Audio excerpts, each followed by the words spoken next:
Hello, you're watching Proact. I'm joined by VivoPower Chief Investment Officer Alex Cuppage. We're discussing public versus private market valuations for AI data centers. Alex, very good to speak with you. Enterprise value per megawatt is becoming the go-to valuation metric for AI data centers. Where does VivoPower currently sit on that measure, and how do you stack up against your publicly listed peers? Well, good morning, Stephen. Thanks so much for speaking to me again, and lovely to see you.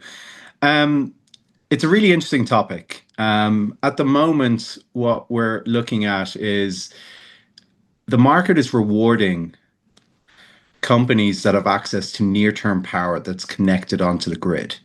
And when you speak to market commentators, whether they be analysts on Wall Street or the leaders of the hyperscalers, they're really talking about connected powered land as being one of the most scarcest resources on the earth. So you have connection to the grid, you've got ample water, you've got good fiber connection.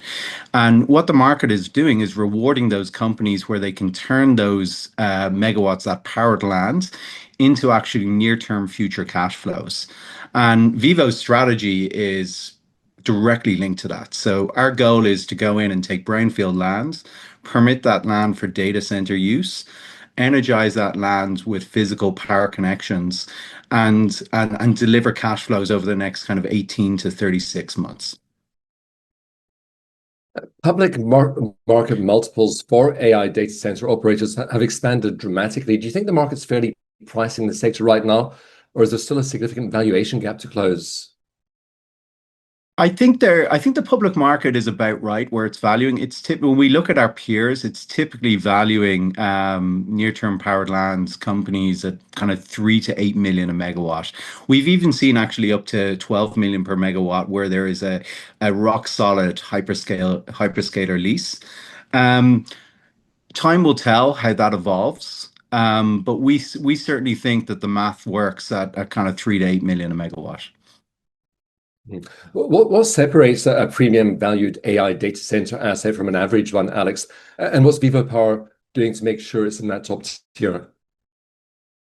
It's actually quite complicated, and there's a huge amount of variables. But if we maybe just break it back to the key fundamentals, what you're looking for is, first of all, that you're in a jurisdiction where the sovereign is actually promoting AI data center use, or maybe in the US, it could be the local state and the local municipality. So that's the first thing. The second thing is your power input cost.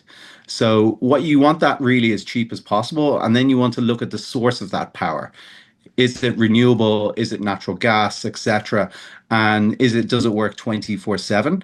So at VivoPower, we're very much focused on only investing into lands where the power input cost is less than 5 cents a kilowatt hour. And that's incredibly important. So when we've kind of done our research, on a caveat, this is our internal kind of analysis, for every cent increase in the power input costs, it actually can decrease an operator's margin by 7%. So it's very significant. And one of the reasons we're focused on the geographic locations that we've invested into is because the power input cost is incredibly low. So if we look at our portfolio today, which is about 358 megawatts of operational capacity under development and powered land to be developed in the near term, the average power input cost is less than 4 cents a kilowatt hour. So that's really the first element that you need to look at. The second element is around the fiber connections. So does it have high-speed fiber connections to key metropolitan areas? And then obviously you need to look at the conditions to build, etc., and how fast you can build that.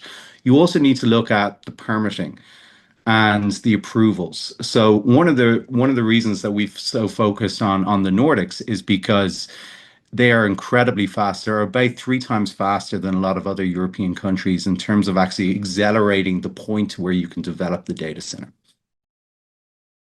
Alex, thanks as always for your insights. Good speaking with you. Lovely. Thank you so much, Stephen. Alex Cuppage, Chief Investment Officer at VivoPower.